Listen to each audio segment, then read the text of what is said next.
राजा अम्बरीश भगवान की भक्ति करते थे। एक बात और है, सभी चीज को समान दृष्टि से देखते थे।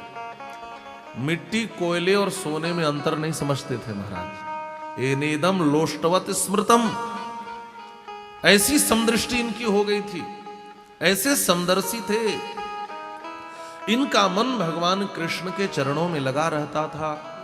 सवई मनः कृष्ण पदारविंदयोर वचांसि वैकुंठ गुणानुवर्णने करौ हरेर मंदिर मार्जनादिशो श्रुतिम चकाराच्युत्सव कथोदयः। आहा, एक बात तो समझने लायक है, वासुदेवे भगवती तद भक्तेषु च साधुषु। यह भक्ति करते थे भक्तों की और संतों की भी। देखिए, भक्त और साधु दोनों अलग अलग शब्द हैं। भक्त और साधु दोनों अलग अलग बातें भी हैं। भक्त अलग है, साधु अलग है। साधु भी भक्त होते हैं, भक्त भी साधु होते हैं, लेकिन यहां पर दोनों को अलग कहा। और कहा राजा अम्बरीश का मन भगवान श्री कृष्ण के चरणों में लगा रहता था। अपनी वाणी से हमेशा भगवान का गुणानुवाद करते थे और अपने हाथ से हरेर मंदिर मार्जनादिशु, ये कितनी बड़ी बात है चक्रवर्ती सम्राट, पृथ्वी के एक छत्र राजा हैं, लेकिन भगवान के मंदिर में झाड़ू अपने हाथ से लगाते थे। भगवान के मंदिर में पोंछा अपने हाथ से लगाते थे। भगवान के पार्षद को अपने हाथ से साफ करते थे। भगवान का श्रृंगार अपने हाथों से करते थे। ठाकुर जी की सेवा करते थे, एक राजा होकर के।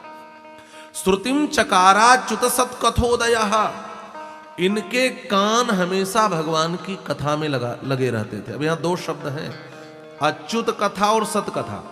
तो अच्युत माने भगवान की कथा और सताम कथा, सत कथा माने अच्युत की कथा भी और अच्युत के भक्त सज्जन माने संतों की कथा को भी ये सुना करते थे। माने भगवान और भागवत दोनों की कथा में इनके कान लगे रहते थे। मुकुंद लिंगालय दर्शने दृशौ तद्भृत्य गात्र स्पर्शेश गसंगम। देखिए, मुकुंद लिंगालय दर्शने दृशौ। मुकुंद लिंगालय का मतलब, मुकुंद माने भगवान, लिंग माने चिन्ह। भगवत चिन्ह को धारण करने वाले का ये दर्शन करते थे। भगवत चिन्ह क्या है? का मस्तक पर तिलक जो लगाए, गले में तुलसी की माला जो पहने, ये सब भगवत चिन्ह है। जो भगवत चिन्ह धारण करके चले महाराज, उसको अम्बरीश जी प्रणाम करते थे, उनका दर्शन करते थे। और यह भी भक्त का लक्षण है, कोई भगवत चिन्हधारी दिख जाए तो उसे प्रणाम जरूर करना चाहिए।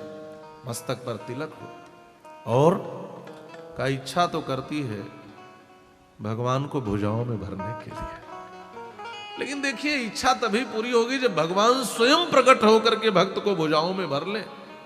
लेकिन भगवत अंग संग की इच्छा हो जाए तो उसकी प्रपूर्ति कैसे हो सकती है? कोई अर्चा विग्रह से, कोई मूर्ति से तो लिपटेगा नहीं, ये तो दोष है। तो भगवत अंग संग कैसे प्राप्त हो सकता है? तो अम्बरीश जी क्या करते? तद्भृत्य गात्र स्पर्शे अंग संगम। जो भगवान के भक्त थे उनसे लिपट जाते थे, और जब भगवत भक्त से लिपटते थे तो ऐसा लगता जैसे भगवान का अंग संग प्राप्त हो रहा है। यह श्रेष्ठ भक्ति थी। घ्राणम च तत्पाद सरोज सौरभे श्रीमत तुलस्या रसनाम तदर्पिते। आहा, भगवान के श्री चरणों में जो पुष्प चढ़ा रहता था उसकी सुगंध लिया करते थे। और का श्रीमत तुलस्या रसनाम तदर्पिते, जो भगवान को अर्पित हो जाए उस प्रसाद का रस लेना ही भक्त का धर्म है। जो चीज भगवान को अर्पित नहीं की गई है उसका रस लेना भक्तों के लिए ठीक नहीं है। भक्त को तो भगवान पर अर्पित वस्तु ही लेना चाहिए, या भगवान के चरणों में अर्पित तुलसी का रस लिया करते थे। पादौ हरे क्षेत्र पदानुसर्पणे शिरोर्षे केश पदाभिवंदने कामम च दास्ये न तो काम काम्यया यथोत्तम श्लोक जनाश्रया रतिहि। कोई कामना नहीं थी, दास्य भाव से रहते थे और अश्वमेध यज्ञ करते थे। ईजे स्वमेधैहि अधियज्ञमीश्वरम महाविभूत्यो पचितांग दक्षिणैहि। अब यहां पर ईजेत अश्वमेधई, अश्वमेधई में बहुवचन का प्रयोग है। जो लोग व्याकरण पढ़े हो जानते हैं, एक अश्वमेध नहीं अनेकों अश्वमेध यज्ञ किए होंगे, तभी तो अश्वमेधई का प्रयोग है। इसका मतलब है राजा अम्बरीश यहां एक अश्वमेध यज्ञ करना कठिन होता था, अनेक अश्वमेध यज्ञ क्यों किए? श्री सुदर्शन सिंह चक्र की एक बड़ी सुंदर पुस्तक आती है, अम्बरीश का अश्वमेध यज्ञ। उन्होंने इस पर बड़ा विस्तार से इसको लिखा है कि एक बार राजा अम्बरीश अपने घुड़शाला में गए, तो जो वहां पर अश्वाएं थी, जो घोड़ियां थी, उन्होंने श्याम कर्ण घोड़ों को जन्म दिया।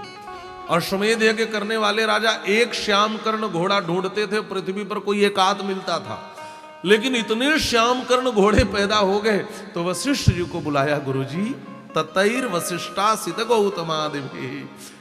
वशिष्ठ जी से पूछा कि इतने श्याम कर्ण घोड़े हमारे घुड़साल में क्यों पैदा हुए हैं?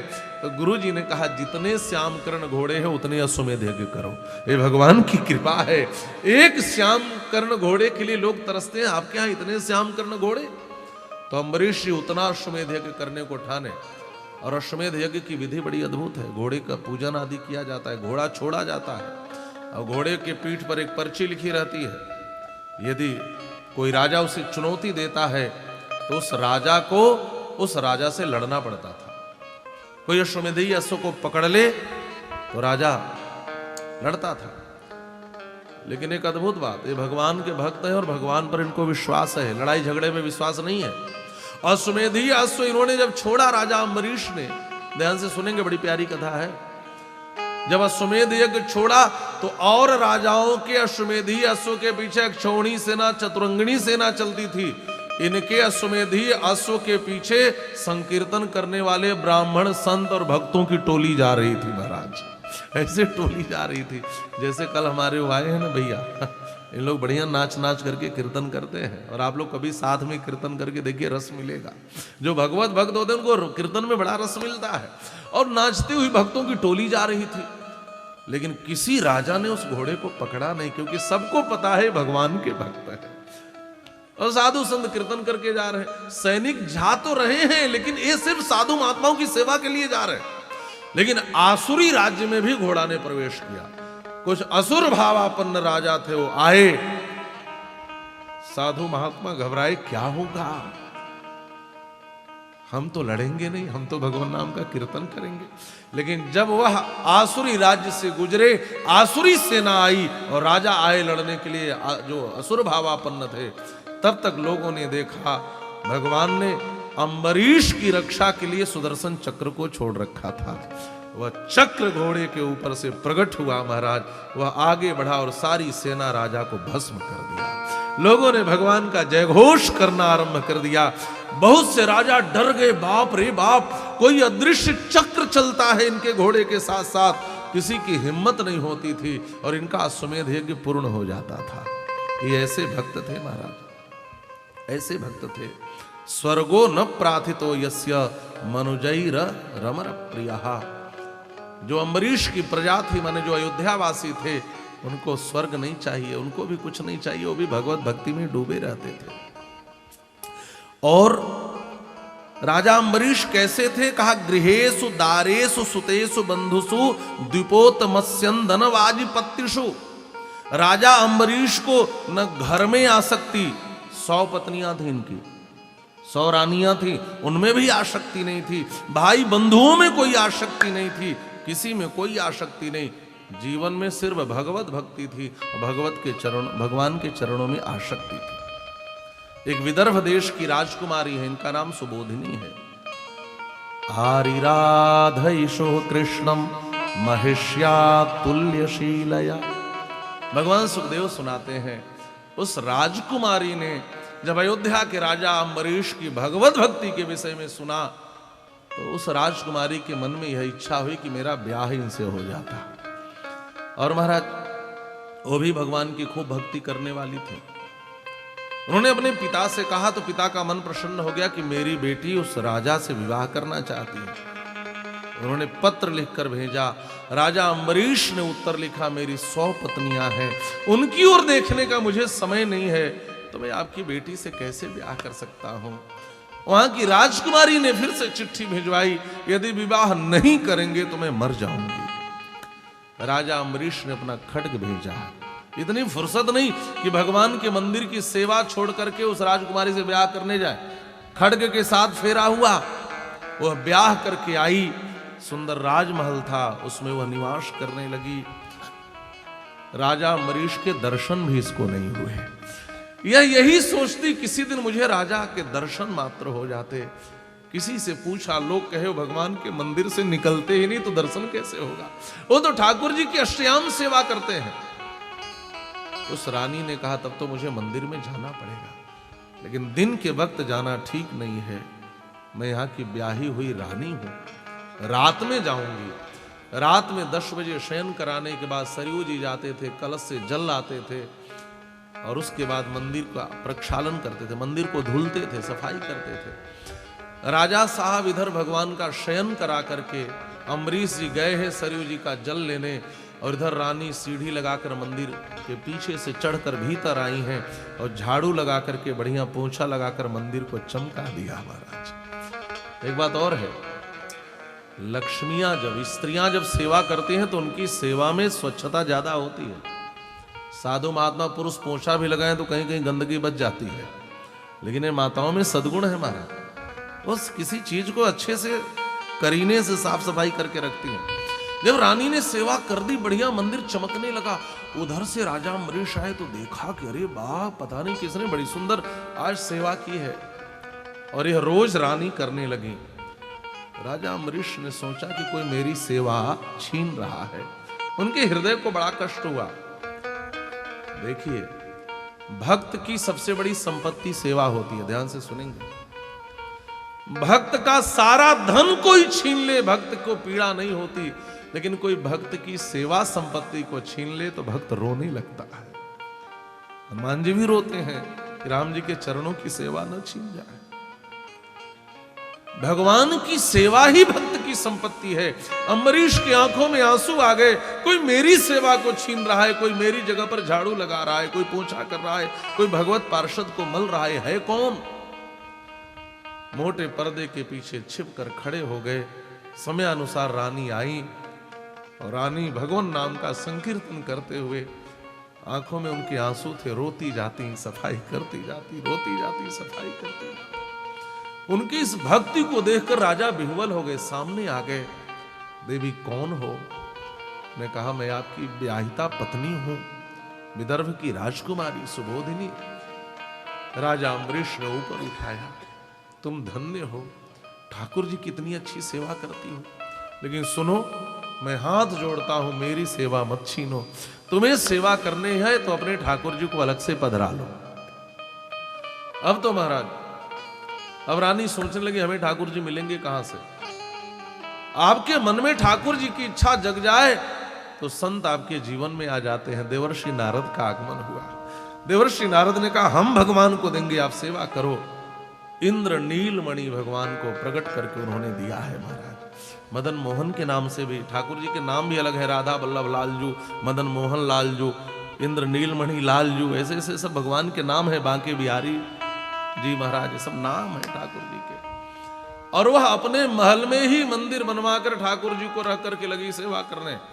नारद जी ने कहा, राजा साहब को रानी तक पहुंचाना पड़ेगा। और नारद जी आते कहते, महाराज आप सेवा तो करते हैं, लेकिन छोटी रानी की सेवा, आरी राधेशु कृष्ण महिष्या तुल्य शीलया, उस महिषी उस रानी की सेवा की बात ही कुछ अलग है। अब तो राजा को बड़ा आकर्षण होता, महाराज कैसी सेवा करती है, मुझसे अच्छी सेवा करती है क्या, मुझे भी उनकी सेवा देखनी चाहिए। और एक दिन राजा अम्बरीश अपनी छोटी रानी की सेवा देखने के लिए आए, और जैसे आए देखा ठाकुर जी का सुंदर श्रृंगार करके, शयन कराने से पूर्व भोग लगा करके, वीणा को लेकर तारों को झंकृत करते हुए और एक सुंदर पदगान कर रही थी। राजा मुग्ध होकर के सुन रहे हैं। हे वृंदावन के कंत, बड़ी सुंदर स्तुति कर रही है। कैसे? नमो नमो वृंदावन चंद, नमो नमो वृंदावन चंद,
भगवत बेली वरवृंद नमो नमो वृंदावन चंद नमो नमो वृंदावन चंद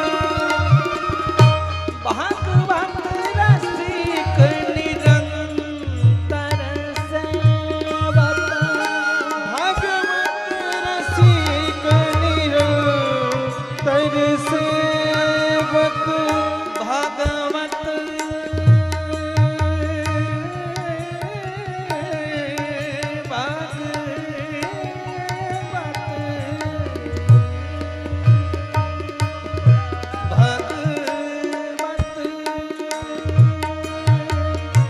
भागवत रसिक निरंतर सेवक भागवत रसिक निरंतर सेवक मधुप भये पीबत मकरंद मधुप भये पीबत मकरंद नमो नमो वृंदावन चंद नमो नमो वृंदावन चंद नमो नमो वृंदावन चंद नमो नमो वृंदावन चंद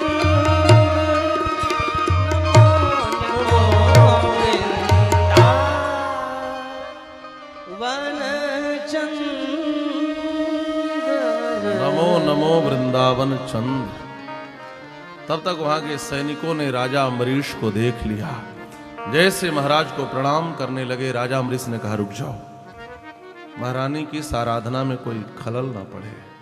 तब तक पलटकर पीछे देखा, रानी ने देखा राजा साहब खड़े हैं। दौड़ करके आई, क्या सेवा करूं? राजा अम्बरीश ने कहा और कोई सेवा नहीं चाहिए, बस जैसे सेवा कर रही हो वैसे सेवा करो, जो कर रही थी वह करो, एक सुंदर और ऐसे ही सुनाओ। और फिर से वीणा के तारों को छेड़ करके रानी सुबोधनी ने एक सुंदर और गीत सुनाया अपने ठाकुर जी। एक पंक्ति में सुना, या मोहन के रूप लुभाने, या मोहन के रूप लुभाने, लुभाने लुभाने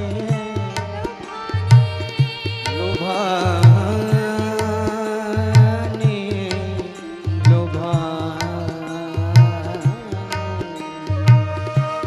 या मोहन के रूप लुभाने, या मोहन के रूप लुभाने। सुंदर वदन कमल दल लोचन, सुंदर वदन कमल दल लोचन, सुंदर बदन कमल दल लोचन, सुंदर बदन कमल दल लोचन। बाकी चित बन मंद मुस्काने, बाकी चित बन मंद मुस्काने, या मोहन की रूप लुभाने, या मोहन के रूप लुभाने, या मोहन के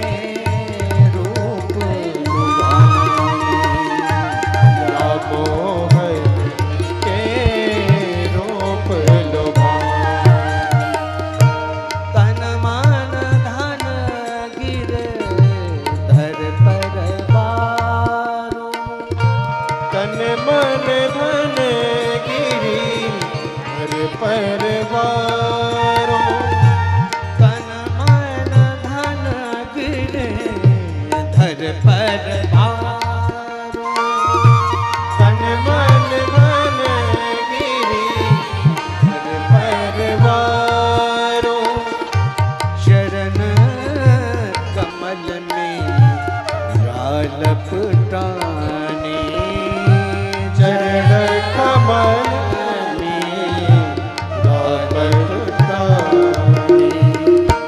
या मोहन के रूप या मोहन के रूप लुभा या मोहन के रूप लुभा या मोहन के रूप लुभा रूप लुभानी प्रेम दीवानी रूप लुभानी प्रेम दीवानी या मोहन के रूप लुभानी या मोहन के रूप लुभानी या मोहन के रूप लुभानी। महाराज अम्बरीश मुग्ध होकर के छोटी रानी के द्वारा गाए गए इन पदों का श्रवण करते रह गए। लौट करके आए फिर से अपने ठाकुर जी के मंदिर में। इधर महाराज अम्बरीश के और रानियों को पता चला कि महाराज आज छोटी रानी के महल में गए थे। पता लगाया क्यों गए होंगे, क्योंकि वो तो किसी रानी के पास जाते नहीं है। तो पता चला कि रानी तो ठाकुर जी को पधराकर उनकी सेवा करती है। रानियों ने कहा यदि हम भी ठाकुर जी की सेवा करें तो हमारे यहाँ भी आया करेंगे। और जितनी रानियां थी सब अपने अपने महल में ठाकुर जी को पधराई, सब लगी अष्टयाम सेवा करने। अब तो राजा अम्बरीश कभी इनके यहाँ पाटोत्सव, कभी इनके यहाँ होली, कभी इनके यहाँ यह उत्सव, कभी इनके यहाँ यह उत्सव घूमने लगे। अयोध्या की प्रजाओं को पता चला जहां ठाकुर जी की सेवा होती है वहां राजा साहब पधारते हैं। अयोध्या के हर घर में ठाकुर जी विराजित कर दिए गए महाराज, और हर जगह लगा उत्सव होने। और एक संत तो कहते थे कि राजा अम्बरीश कितनी जगह पहुंचते होंगे, हमें तो लगता है कि ठाकुर जी ही राजा अम्बरीश का बेस बनाकर सबके यहाँ पहुंच जाते थे। सारे अयोध्या वासियों के यहाँ पहुंचने लगे महाराज। पूरी अयोध्या में ऐसी भक्ति होने लगी। एकादशी का व्रत किए, उद्यापन के लिए पहुंचे हैं वृंदावन। वहां पर ऋषि दुर्वासा पधारे हैं। आगे की कथा आप लोगों ने सुनी है। ऋषि दुर्वासा का आतिथ्य स्वीकार किया है। ऋषि दुर्वासा स्नान करने गए। द्वादशी में पारण कर लेना चाहिए। आचार्य ब्राह्मणों से पूछकर भगवान के चरणों तक को ले लिया था।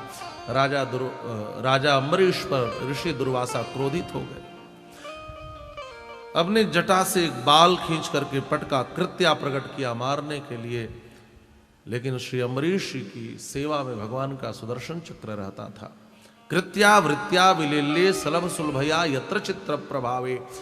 सुदर्शन चक्र ने उस कृत्या को विनष्ट किया और दुर्वासा ऋषि को मारने के लिए दौड़ा। ऋषि दुर्वासा भगे, स्वर्ग में गए। स्वर्ग में जाकर के इंद्र से रक्षा की अपेक्षा की। इंद्र ने कहा हम रक्षा नहीं कर सकते। ब्रह्मलोक में गए, वहां रक्षा नहीं हुई। शिवलोक में गए, वहां रक्षा नहीं हुई। फिर वैकुंठ में पहुंच गए भगवान के सामने। ठाकुर जी इस चक्र से रक्षा करो। भगवान ने कहा मेरा अपराध किए होते ऋषि श्रेष्ठ तो मैं कर देता, लेकिन अहम भक्त पराधीनो यशोदंत्र द्विजः, मैं तो भक्त के पराधीन हूं। वापस ऋषि दुर्वासा भागे भागे भक्त राजा अम्बरीश के पास आए। ये भागे नहीं होते तो राजा अम्बरीश कब की रक्षा कर दिए होते। ये तो भागते फिरे। यहां आए तो इन्होंने सुदर्शन चक्र की प्रार्थना करी, हे चक्रराज, और ऋषि दुर्वासा का कुछ अहित न करे। ऋषि दुर्वासा ने महाराज अम्बरीश की इस भक्ति को देखा तो हृदय से लगा लिया। देखिए ऋषि दुर्वासा का क्रोध जो है वह भक्तों की महिमा बढ़ाने के लिए ही है। ऐसे राजा अम्बरीश के चरित्र को भगवान शुभदेव ने सुनाया।